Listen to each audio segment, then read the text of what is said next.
Yo les digo de dignidad, pues él sabe lo que habrá.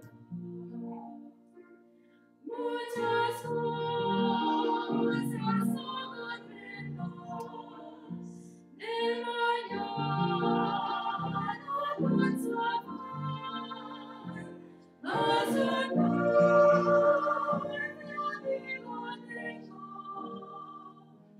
que mi mano sostendrá.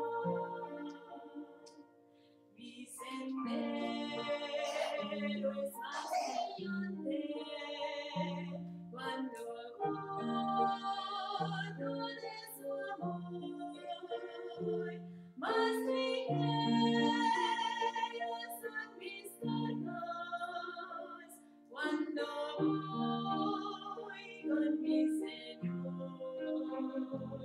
Cuando llegue a las mansiones en la gloria me paró, ya no más tendré temores, desengaños ni dolor. Muchas cosas no comprendo de mañana con su amor, mas un dulce amigo tengo que mi mano sostendrá.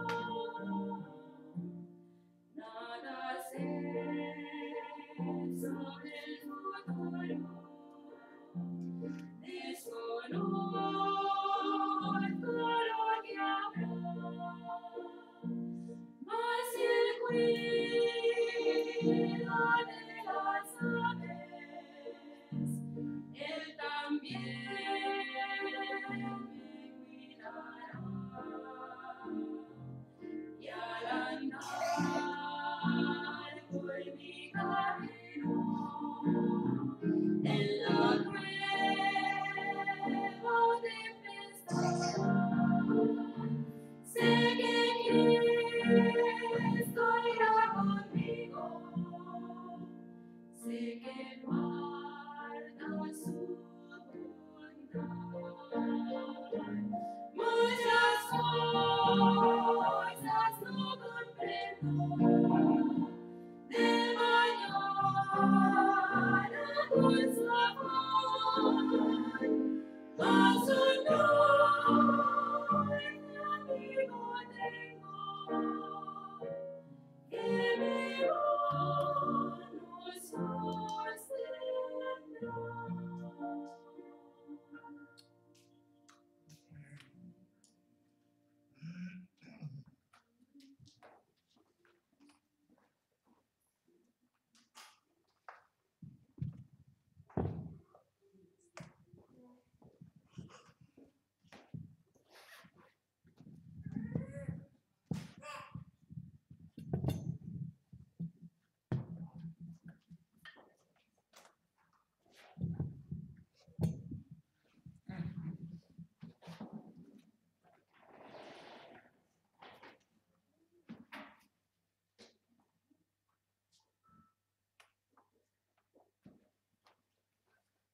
Buenos días, hermanos. Nosotros estamos muy contentos de estar con vosotros otra vez, ya hace bastante tiempo. Y bueno, nos dio una alegría, Marc, cuando nos invitó. Normalmente nosotros estamos en una iglesia allá en Castellbisbal por las mañanas y después por las tardes vamos y tenemos la reunión en Boyá, un grupito allá, poco a poco formándose. Y bueno, estamos contentos de poder compartir la palabra. Una de las cosas que mi abuelo decía, poco le conocía a mi abuelo, porque yo vivía aquí en España y él estaba en Estados Unidos, pero cada 4 años pues íbamos y visitábamos y pasábamos un poco de tiempo. Y él era pastor y él plantaba iglesias en Estados Unidos. Una de las cosas que él siempre usaba, él usaba algunas frasecitas. Y una de ellas es siempre saludarte con la palabra Maranata. el Señor viene. Y eso, aunque sean 4 frasecitas que él decía, yo me acuerdo de varias cosas muy impactantes y esta era una de ellas. Entonces hace un tiempo, el año pasado así, encontré es medio corito, medio himno, es lo que querríamos enseñar. Y dije, qué bonito, se tenía que traducir, y entonces dije, pues lo voy a traducir yo. Así que lo traduje, creo que lo aprendimos en el campamento con los jóvenes, y así que hay 2 o 3 aquí que lo saben. Creo que Gerson estaba por ahí. Pero pocos de vosotros lo sabéis. Gerson, tú lo sabes, así que puedes cantar. ¿Quieres cantar un poquito? Así que os lo vamos a cantar, si habrá tapitas. Sí. Cantaremos, cuando ya lo sepáis, podéis cantar con nosotros, ¿vale?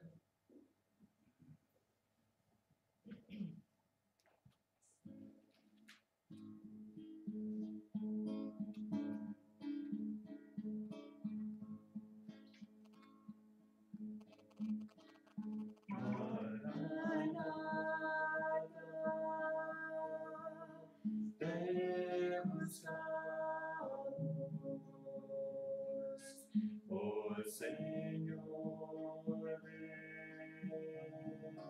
corazón, te adoramos, deseamos verte. Maranatha, ven Señor Jesús. Ven Señor, ven Señor,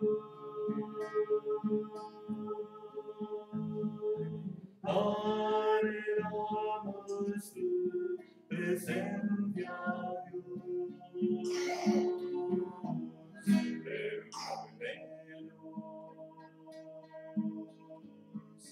En las nubes, Maranatha, ven Señor Jesús. Aquí reunidos, tu buenos años, tu presencia nos llena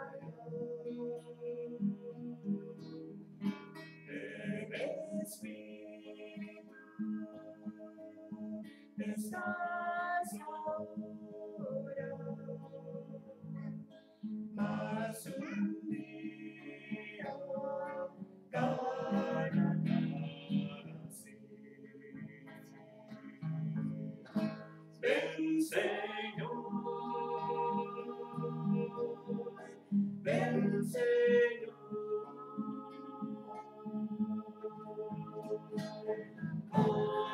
anhelamos tu presencia, Dios.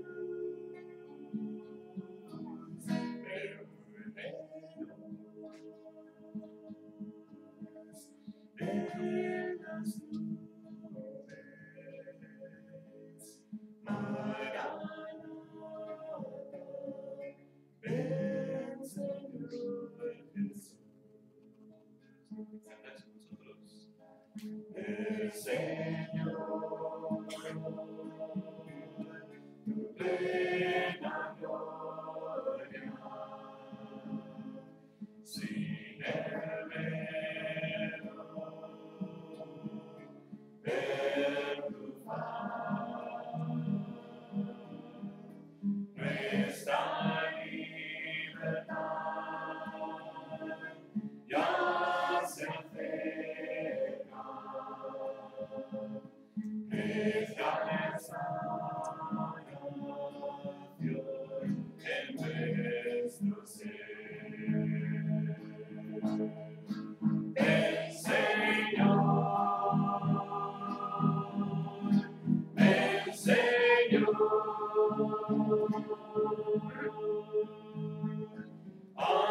anhelamos tu presencia, Dios.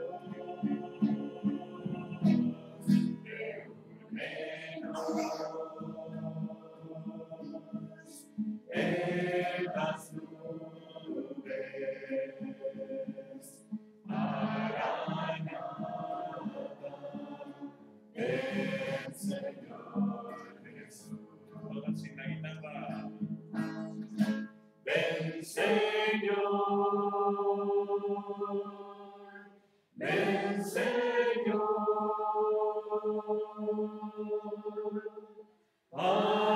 Anhelamos tu presencia, Dios. Reúnenos en las nubes. Maranatha, ven Señor Jesús.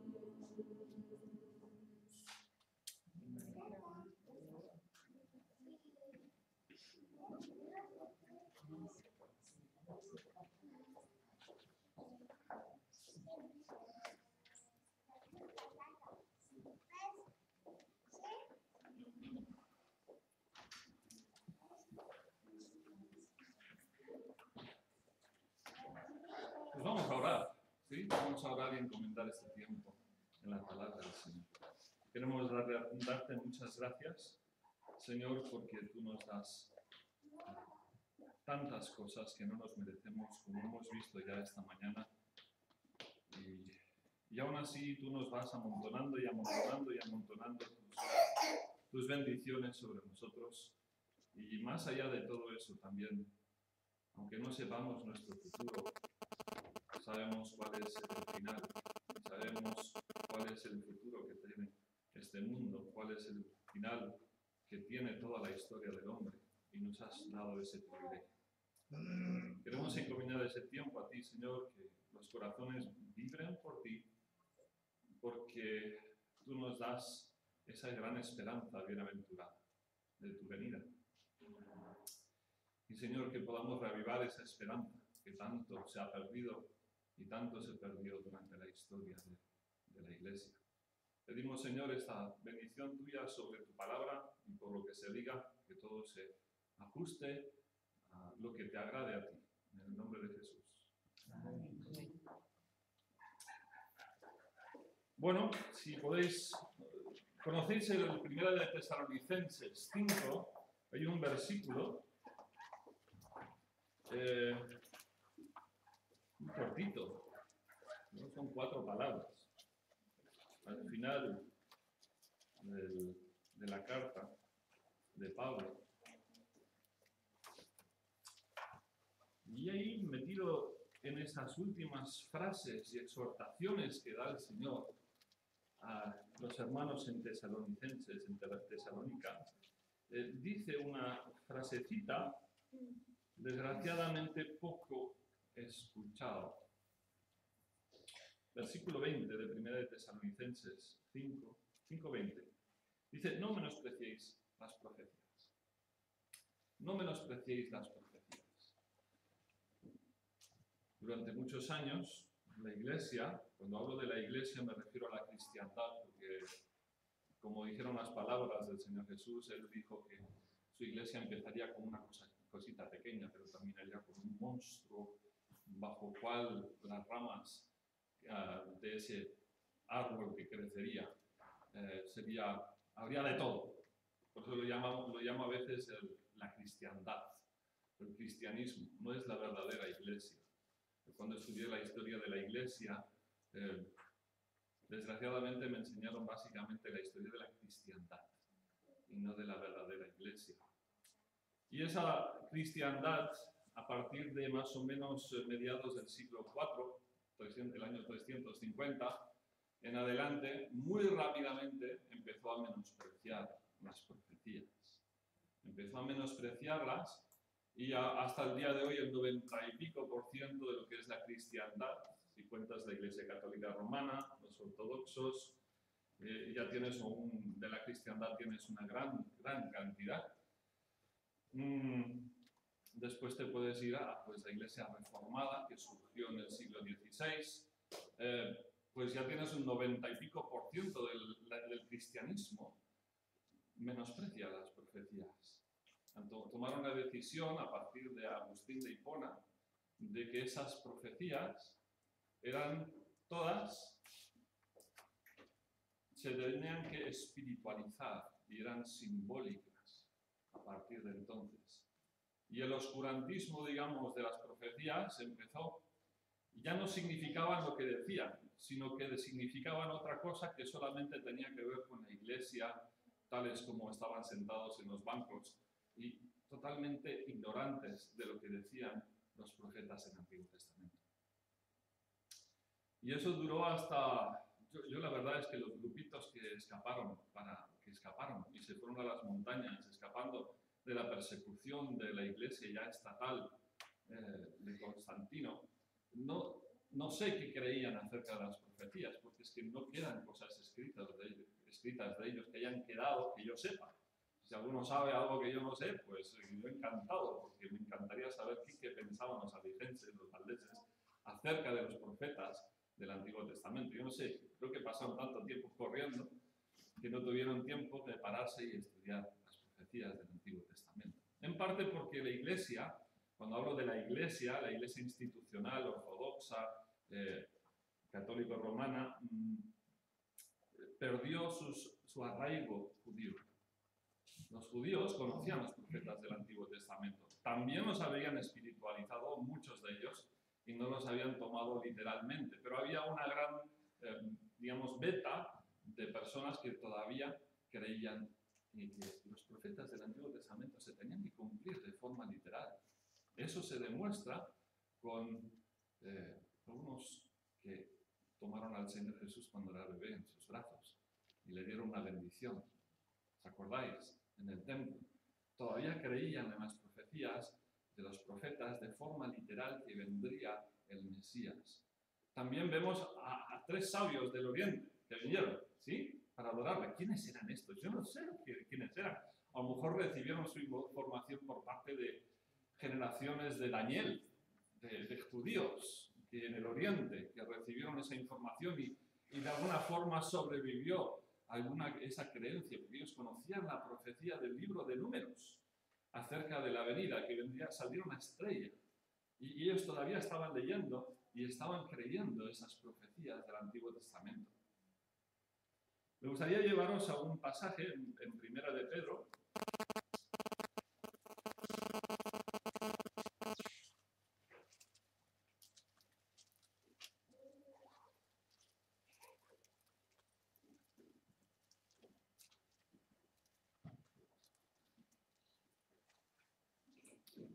Capítulo 1, versículo 10. Y ahí nos dice Pedro, nuestro hermano Pedro dice: los profetas que profetizaron de la gracia destinada a vosotros, inquirieron y diligentemente indagaron acerca de esta salvación, escudriñando qué persona y qué tiempo indicaba el Espíritu de Cristo que estaba en ellos, el cual anunciaba de antemano los sufrimientos de Cristo y las glorias que vendrían tras ellos. A estos se les reveló que no para sí mismos, sino para nosotros, administraban las cosas que ahora os son anunciadas por los que os han predicado el Evangelio por el Espíritu Santo enviado del cielo, cosas en las cuales anhelan mirar los ángeles. Portan. Hasta ahí, portan. Al final veremos a qué nos tiene que mover el conocimiento de los profetas. Dice que los profetas profetizaron. Lo que pasa es que los profetas no siempre entendían aquello que ellos estaban siendo inspirados para profetizar. Lo profetizaban y exhortaban al pueblo, pero había algunas cosas que ellos no entendían, que hablaban de cosas del futuro, y entonces ellos mismos estudiaban aquello que ellos estaban hablando y escribiendo. Fijaros con qué actitud lo hacían. Fijaros, se muestra aquí en el pasaje, dice, inquirieron y diligentemente indagaron. ¿Veis esas 2 palabras? Y además dice, acerca de esta salvación, escudriñando. Inquirir, indagar y escudriñar. ¿Qué tipo de actitud tenían ellos acerca de las profecías? ¿Qué actitud tenían? Yo encontré a alguien, un hermano reconocido entre los creyentes, Dice el 90% de nuestra vida es nuestra actitud. Y el 10% es lo que hacemos. Nuestra actitud determina el 90% de nuestra actitud en la vida, de lo que hacemos y de cómo vemos la vida. ¿Y cómo debemos ver nosotros? Y hablo sobre todo de hermanos esta mañana, ¿sí? Podemos hablar de esta salvación, pero es que esta salvación no está hablando de lo que habló en la escuela dominical esta mañana, el inicio de la salvación, está hablando de la totalidad de nuestra salvación. Nosotros fuimos salvos, Dios nos está salvando, pero seremos salvos. Sí, seremos salvos. ¿A alguien le duele la espalda? ¿Alguien me vino? No, a mí también, cuando me duele la espalda. Y las dolencias que tenemos. ¿Quién no tiene dolencias? ¿Quién sí tiene dolencias? Mejor preguntarlo, ¿no? ¿Y quién tiene problemas económicos? ¿Quién tiene problemas de todas estas cosas? ¿Quién se encuentra mirando el mundo y viendo cómo todas las cosas se van disolviendo, se van deshaciendo? Lo vemos todo y hay un cierto nivel de sufrimiento, aunque nosotros no sufrimos mucho, como otros hermanos en otras partes del mundo. La actitud que ellos tuvieron en medio de todo lo que hicieron, y mira que los profetas llegaron a hacer cosas que Dios les mandó a hacer, no sé, cosas, Dios les mandó para impactar a los que les veían, pero ellos inquirieron, y la palabra indagar, en la traducción se le ha añadido la palabra diligentemente para darle ese peso a indagar, con anhelo, con ganas.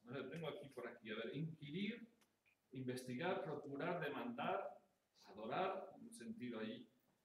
Ellos estaban demandando de las Escrituras, buscando, estaban con la pala, buscando en las Escrituras para entender el qué y el cuándo, el quién y el cuándo iban a ocurrir todas las cosas que ellos mismos estaban profetizando y que ellos estaban recopilando de otros profetas y que se estaba recopilando y se estaba formando el canon de las Escrituras. Y ellos indagaban esas cosas. La palabra indagar, explorar. Y me enseña mucho cómo debo ser yo, cómo debemos ser nosotros. ¿Cuántos de vosotros podéis hablar y expresar claramente y explicar acerca de los profetas del Antiguo Testamento? Yo, del Instituto Bíblico, hice la pregunta: ¿quiénes fueron los profetas que profetizaron durante Esdras y Nehemías? Estamos hablando de hermanos de muchos años.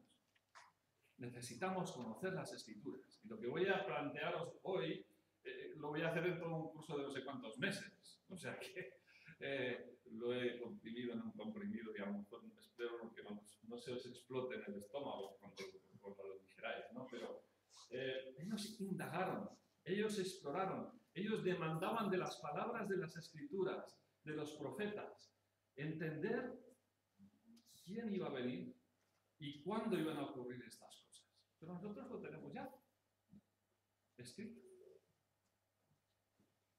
Escudriñando está relacionado con indagar. Investigaban. Es una actitud. No es tanto una acción, ya es una actitud. Si tienes la predisposición a conocer, cualquiera que tiene esta esperanza en ellos se purifica a sí mismo, dice Juan.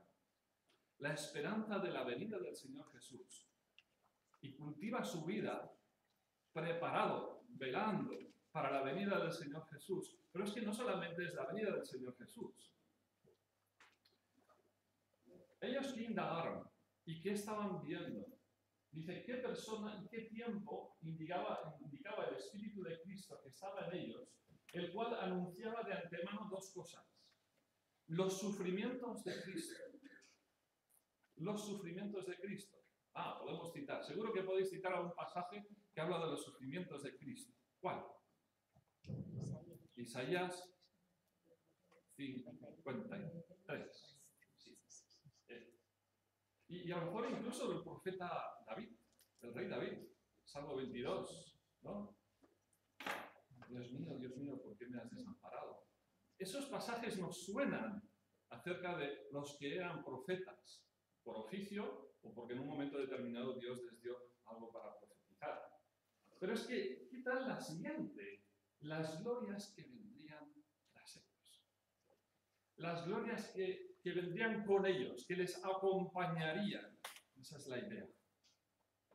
Es que los profetas están repletos de las profecías, sí, de los sufrimientos de Cristo, pero es que de las glorias que vendrían detrás de ellos. Es que, hermanos, necesitamos emocionarnos un poco.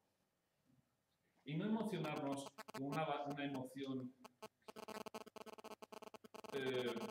vacía, como cuando uno se emociona con un partido de fútbol del Barça Depor, ¿no?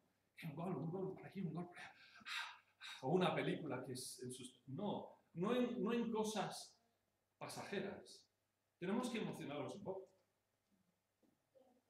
Nos hace falta tener ese sentido de la cercanía de la venida de Cristo y las glorias que vendrán con ellos.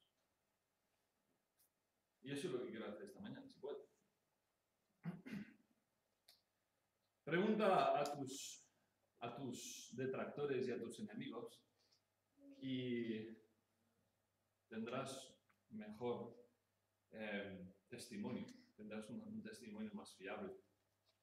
El mejor testimonio, la mejor defensa que puedes tener es aquel que es tu enemigo. Si tu enemigo está de acuerdo con lo que tú estás diciendo, entonces tienes que tener razón, ¿no? Adolfo Harnack, uno de los promovedores de ver a la Biblia y al Señor Jesucristo de una forma racional, o sea, el Jesús histórico. Él estaba en busca del Jesús histórico. Quitarle todos los mitos y las leyendas que decía de él que se tenía que hacer. Fijaros las fechas. Él fue uno de aquellos en Alemania que ayudó a promover el surgimiento de Hitler, de Adolf Hitler, iniciador de la escuela liberal. ¿Sí? Dice, lo que más importaba para un cristiano era la fe en la cercanía de la segunda venida de Cristo y el establecimiento de su reino de gloria sobre la tierra. Lo cierto es que esta creencia aparece tan pronto en la Iglesia que uno tendría que preguntarse si esta doctrina no debiera ser considerada como parte esencial de la religión cristiana. ¿Sí? Los primeros cristianos, él es historiador, él fue historiador. Y en sus escritos, en sus libros, hizo unos escritos bien largos, grandes, él llegó a esa conclusión, que los primeros cristianos, su gran anhelo era Maranatha. Jesús vuelve. Y las glorias que acompañarían a la venida del Señor Jesús. Un escéptico del cristianismo, escribió unos libros, unos volúmenes grandísimos. Dice, la convicción de tal milenio. ¿Qué es eso de milenio? Eran quiliastas, otro nombre raro. De que cuando Jesús volviera instituiría 1000 años en la tierra, en esta tierra, su reino sería de 1000 años sobre la tierra. Esto durante 1200 años se perdió en el cristianismo.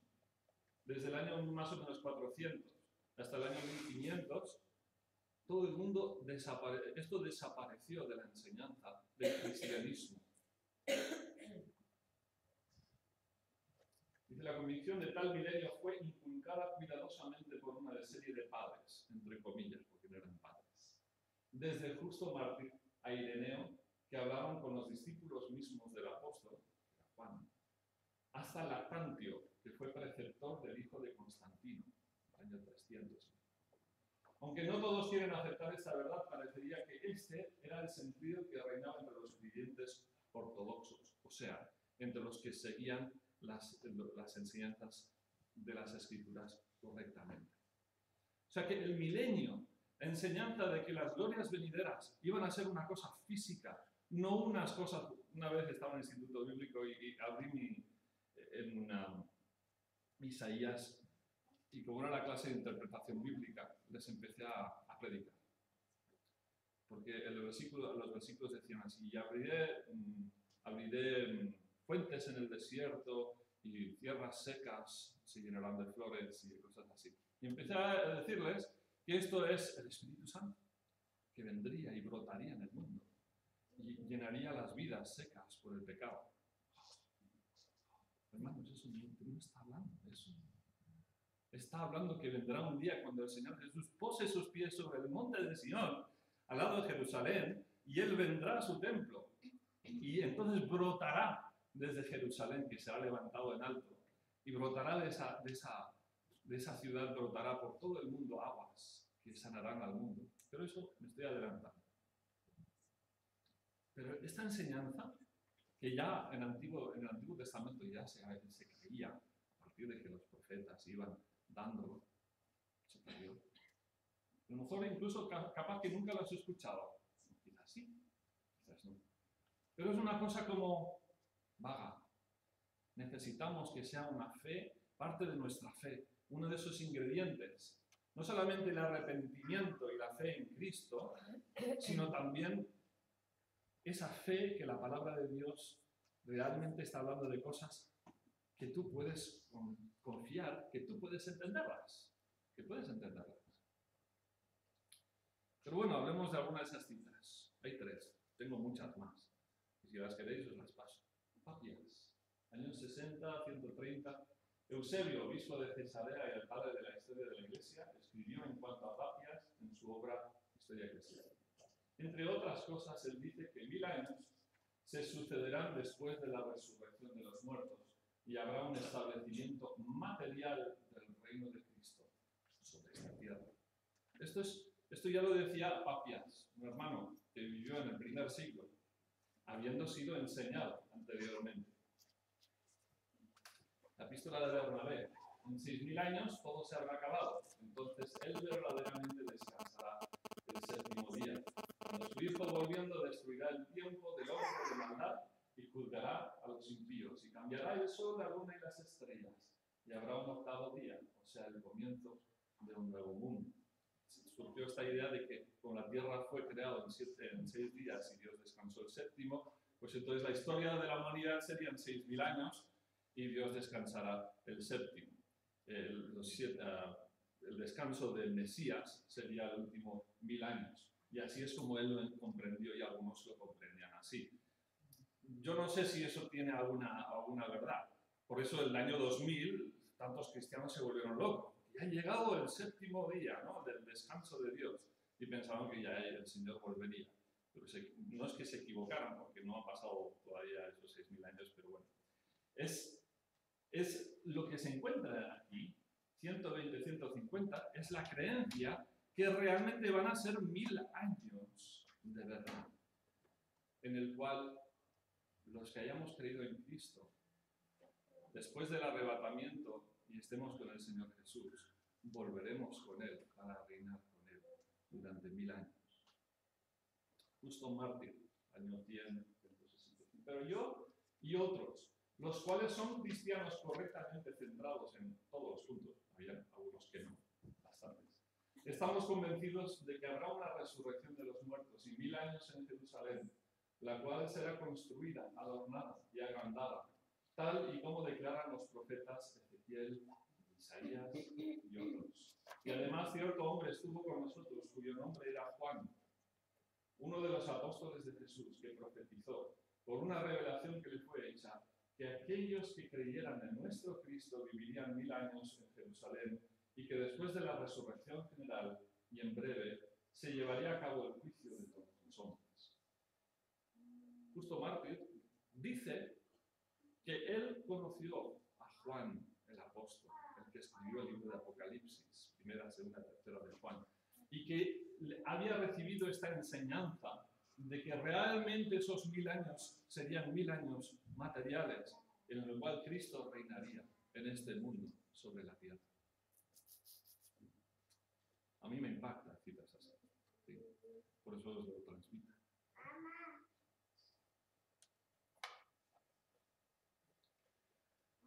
Capaz que habéis visto líneas, a mí me encantan las líneas cronológicas, siempre las estoy poniendo.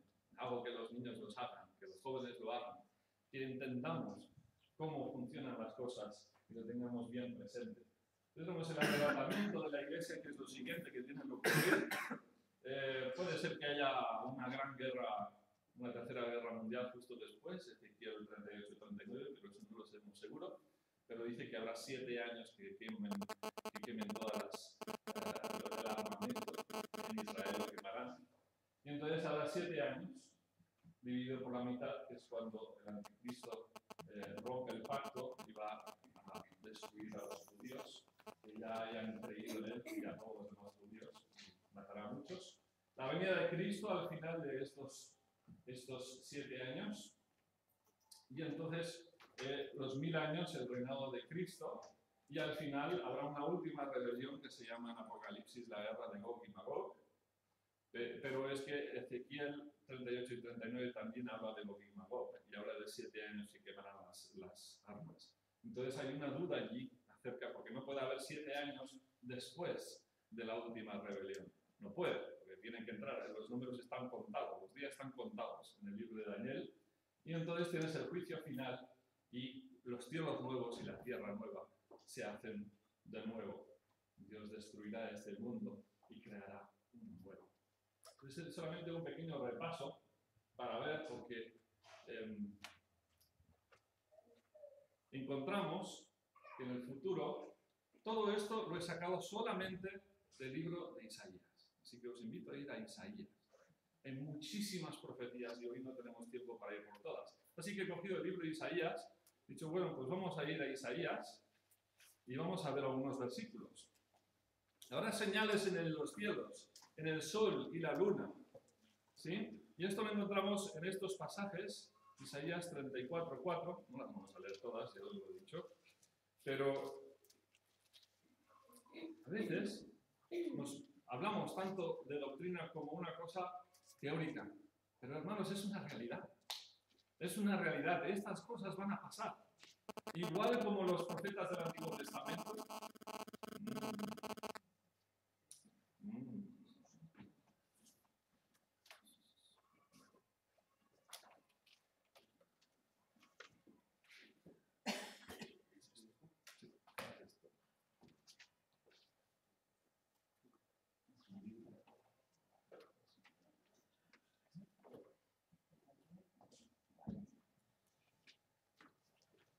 Se va a los antiguos sistemas. Hasta que no se enfríe un poco. Bien. Hemos dicho Isaías 34:4. Vamos a ver, dice, y todo el ejército de los cielos se disolverá, y se enrollarán los cielos como un libro, y caerá todo su ejército como un libro. Perdón, y dice, y caerá todo su ejército como se cae la hoja de la parra, y como se cae de la higuera. Los profetas tenían un problema cuando hablaban, para entender lo que ellos mismos estaban diciendo, que ellos veían el futuro con una lente encima de otra, encima de otra, encima de otra. Y ellos veían hacia el futuro como si fueran picos de montañas. Entonces, cuando tú ves las montañas, parece que las montañas estén así, en un papel, ¿no? Pero realmente están uno muy lejos del otro, así. Y ellos veían el futuro así. Y entonces a veces hablaba acerca de la destrucción de Jerusalén y en medio de eso ves este versículo. Menos mal que tenemos el Nuevo Testamento nosotros, para interpretarlo. Y nos está diciendo que justo antes de que venga el Señor Jesús, habrá la señal de su gloria. La señal de su venida. La señal de su venida, pienso yo y piensan muchos más, que es que se apagan las luces del universo. El sol, la luna, las estrellas se oscurecerán completamente. Y de repente se abrirá la gloria de Dios. Y se verá la gloria Shekinah de Dios. Y entonces todo ojo le verá al Señor Jesús. Pero antes de eso tienen que ocurrir cosas como estas. Que los planetas, todo el universo temblará y se cambiará y las cosas empezarán a moverse como nunca antes. A ver si este ordenador me funciona. Muy bien. 30:26. Isaías 30:26.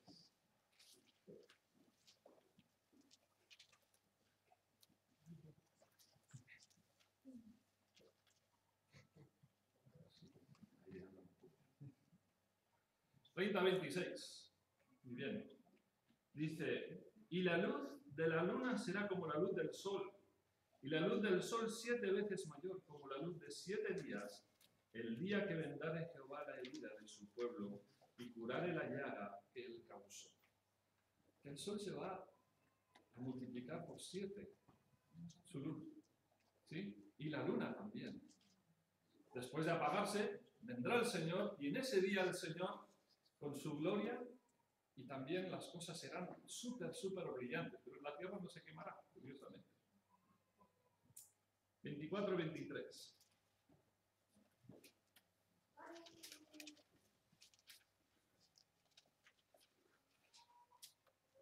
Hablando acerca del ejército de los cielos, dice el versículo 21, los reyes de la tierra sobre la tierra, habrá una gran batalla, tanto en el lado espiritual de los ángeles como en la tierra. Dice versículo 22, y serán amontonados como se amontonan los encarcelados en mazmorras, y en prisión quedarán encerrados y serán castigados después de muchos días. O sea que los que mueran cuando venga el Señor Jesús habrá un pasto de batalla cuando venga el Señor Jesús terrible. Un juicio sobre las naciones que vendrán para destruir a Jerusalén, a los judíos, y también para aniquilar el remanente de Israel. Dice, la luna se avergonzará y el sol se confundirá cuando Jehová de los ejércitos reine en el monte de Sión y en Jerusalén, y delante de sus ancianos sea glorioso. Esos mismos ancianos en Apocalipsis capítulo 4 que se ven, los 24 ancianos alrededor del trono en la gloria de Dios, delante de sus ancianos Jehová será glorioso en Sión. No sé si habéis visto ese versículo, pero vas a Éxodo y también se encuentras que suben Moisés y todos los ancianos están allá arriba y ven la gloria de Apocalipsis capítulo 4, y ahí sobre ese mar de vidrio también estás viendo todos los seres angelicales que están allí. O sea, hay que unir las piezas, y esta es una de ellas. Que en esos días, pues el sol, la luna, las estrellas serán confundidos. El Señor reinará, cuidado, en los cielos nuevos y tierra nueva no habrá sol, no habrá luna, hay que distinguirlas. Esas lupas o esas lentes que veían, nosotros tenemos que separar y distinguir entre la primera venida de Cristo, la segunda venida de Cristo con el milenio, y también los cielos nuevos y la tierra nueva, que por cierto en Isaías habla de ella. Dice esa frase, cielos nuevos, tierra nueva, lo dice 3 veces. ¿Sí? Jehová volverá con ira y con su recompensa. Todos esos versículos nos dicen que volverá el Señor Jesús, bueno, dice el Señor Jesús, dice Jehová.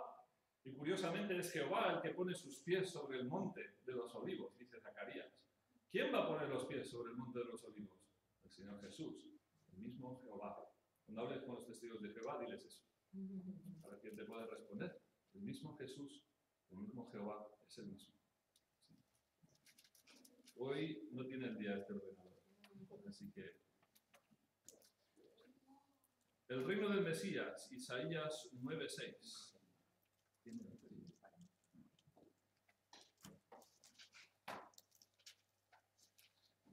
Bueno, a ver qué milagros hace por ahí.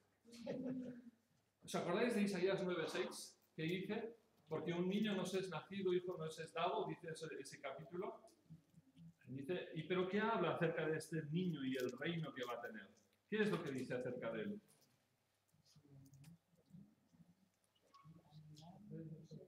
Dice, porque un niño nos es nacido, ¿sí? Versículo 7, dice, lo dilatado de su imperio y la paz no tendrán límite.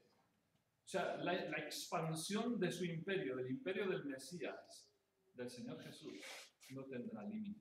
Está hablando de este mundo, aquí ahora. Ahí donde, en la casa donde vives tú, lo más seguro que no quedará nada cuando el Señor Jesús vuelva, porque dice que todo muro se caerá. Cuando venga el Señor Jesús, lo último que habrá unos terremotos terribles y todas las ciudades caerán, todos los muros caerán y todo será pasto de llamas, pasto terrible de la hecatombe que habrá al final. Bueno, pero entonces empezará algo. Vamos a Isaías capítulo 4. Me encanta este pasaje.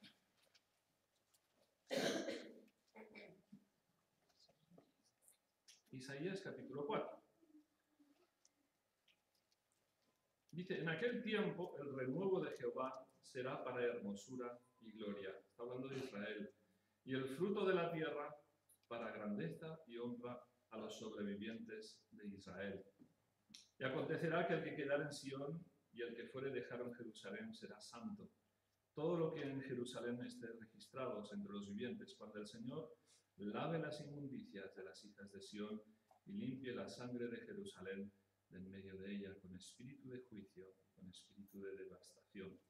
Cuando el Señor vuelva, habrá el remanente de judíos que estarán escondidos en el desierto. Dios habrá escondido un remanente. Solo tenéis que ir a Apocalipsis, creo que es el capítulo 12, que habla acerca de ese remanente que Dios esconde en el desierto. Pero los demás judíos que están esparcidos por todas las naciones también estarán allí. Y cuando el Señor vuelva, los que ya habrán creído llorarán y se acordarán de lo que se hizo al Mesías y lo que habían hecho a Cristo.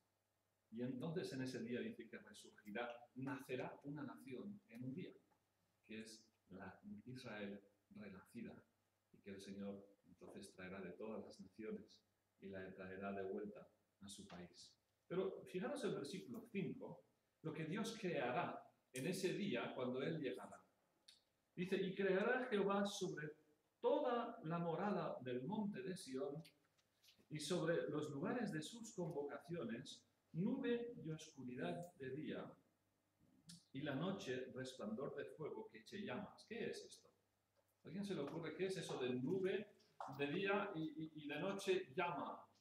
Está hablando de esa columna de humo que les acompañó en todos sus viajes por el desierto. La gloria Shekinah está encima de Jerusalén, capaz directamente encima del templo, del lugar santísimo.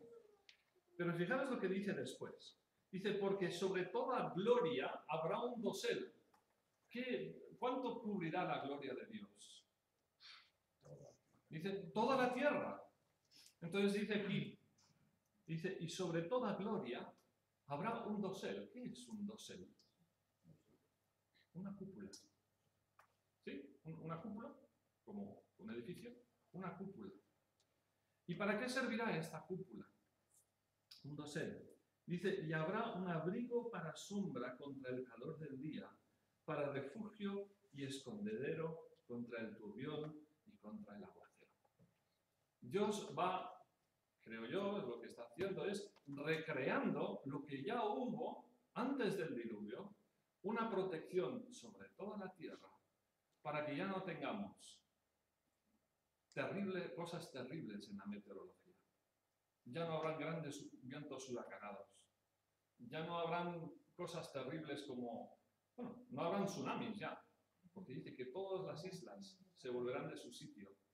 Todos los continentes. De hecho, ayer por la noche había un documental que decía en millones de años más, todos los continentes se van a unir otra vez en la Pangea. Digo, pues sabes que tienes razón, pero no van a ser millones de años. Van a ser mucho, mucho menos. El Señor los va a unir todos bajo un continente y en medio de ese continente estará Israel. Y todas las montañas bajarán tal y como eran antes del diluvio y volverán a su cauce y a su sitio las placas tectónicas, a su sitio. Y solamente dice que Jerusalén será levantado en alto en aquel día.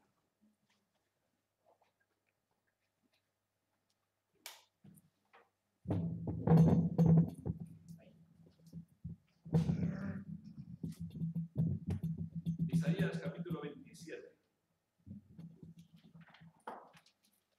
Isaías capítulo 27.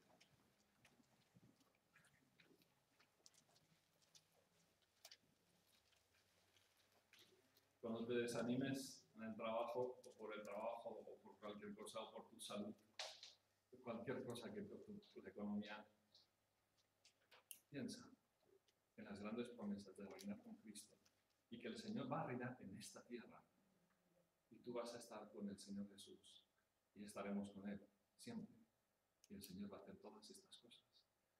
Piensa, es una realidad, no es una cosa ficticia, es real. Capítulo 27, versículo 6. Días vendrán cuando Jacob, Israel, echará raíces, florecerá y echará renuevos Israel, y la faz del mundo llenará de fruto. Para llenar de fruto al mundo, ¿qué necesita Israel? ¿Qué necesitas para poder plantar algo? ¿Qué pensáis? Agua. Sí, Señor, agua necesitas. Pues agua es lo que tendrán. Vamos a ver, 29:18.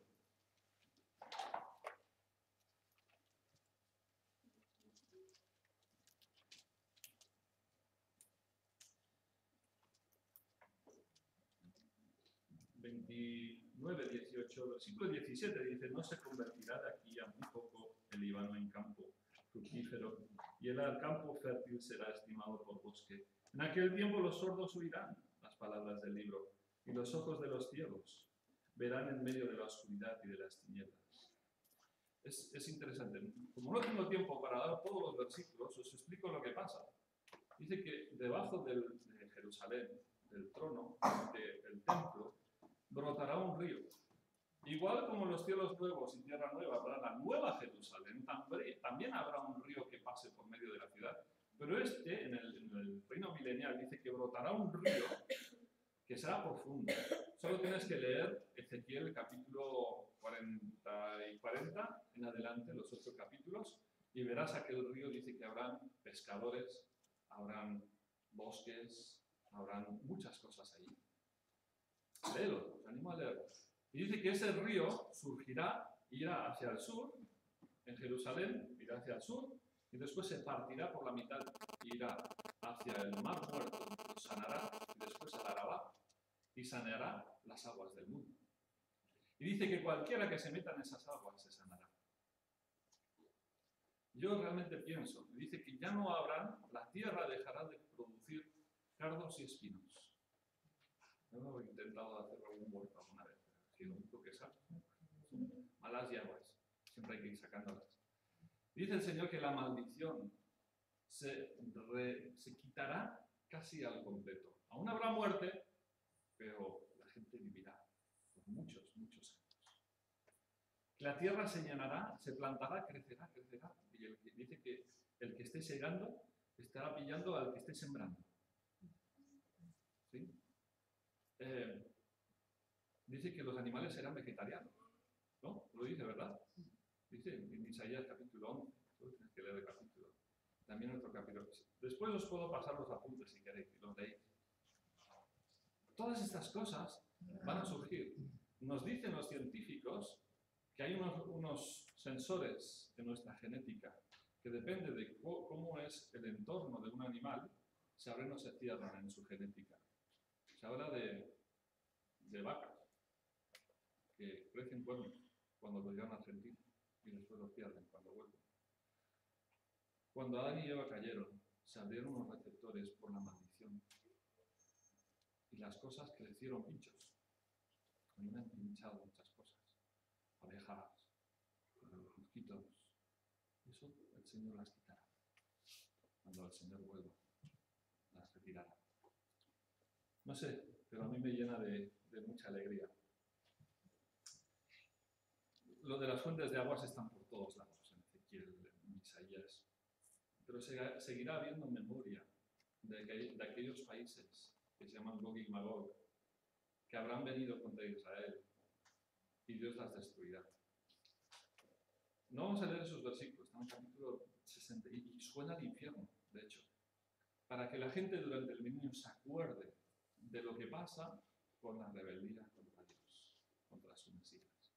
Lo que sí vamos a leer, aunque sean unos minutos, es el final de Isaías. Es que el final de Isaías habla al final de todo.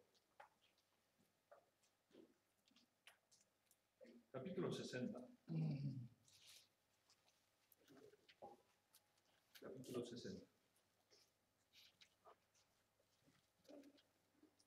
Versículos 19 al 21. Dice: el sol nunca más te servirá de luz para el día, ni el resplandor de la luna te alumbrará, sino que Jehová te será por luz perpetua, y el Dios tuyo por su gloria. No se pondrá jamás tu sol, ni menguará tu luna, porque Jehová te será por luz perpetua, y los días de tu luto serán acabados. Y tu pueblo, todos ellos serán justos, para siempre heredarán la tierra, renuevos de mi planteo, obra de mis manos, para glorificarme. Allí ya no está hablando del milenio. Ya no hay sol, no hay luna, nuevos cielos, nueva tierra. El Señor será nuestra luz en ese día. Capítulo 65.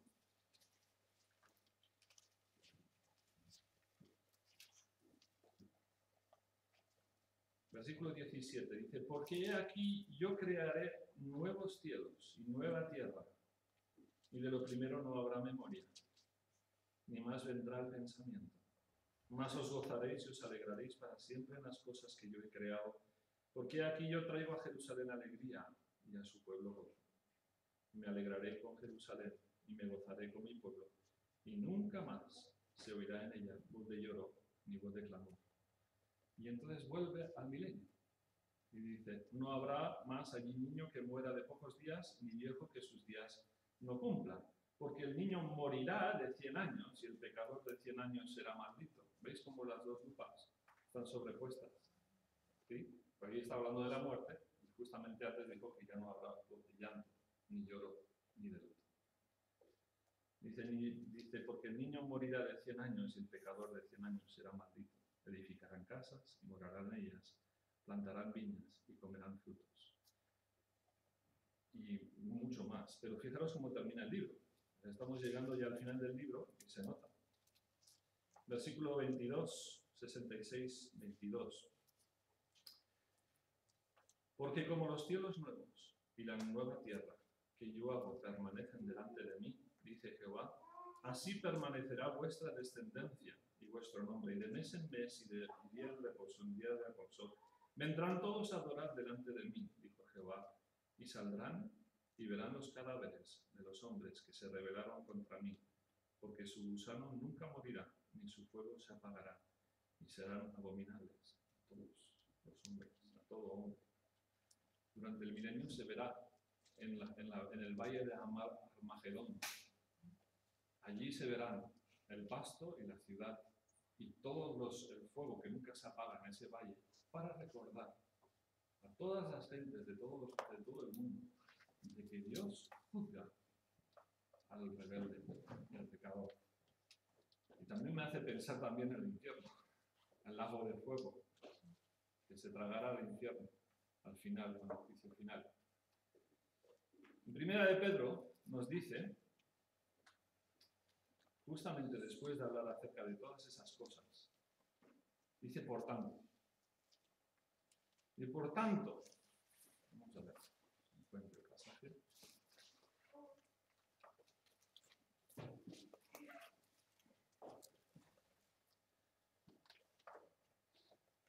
Dice, por tanto, ceñid los lomos de vuestro entendimiento, sed sobrios y esperad por completo en la gracia que se os traerá cuando Jesucristo sea manifestado.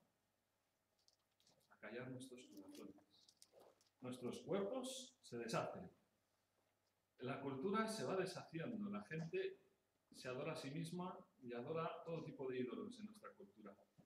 Dice, sed sobrios, ceñid los lomos de vuestro entendimiento y esperad completamente.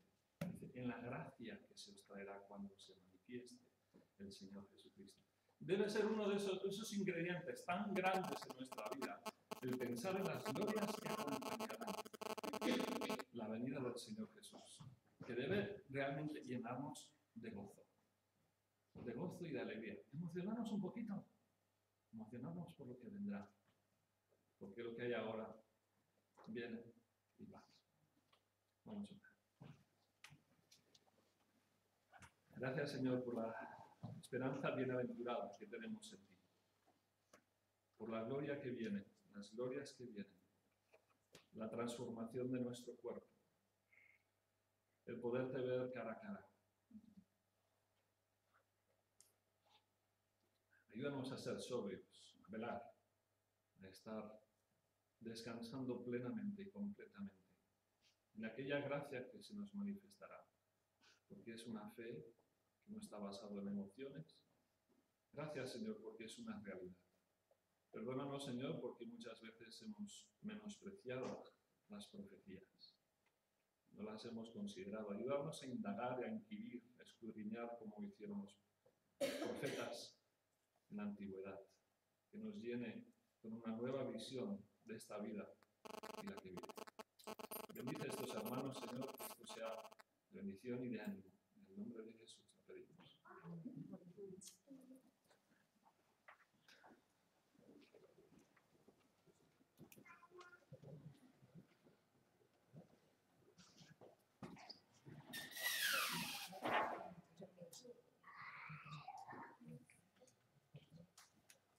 al Señor por su palabra, hermano Pérez, mañana por compartirla con nosotros.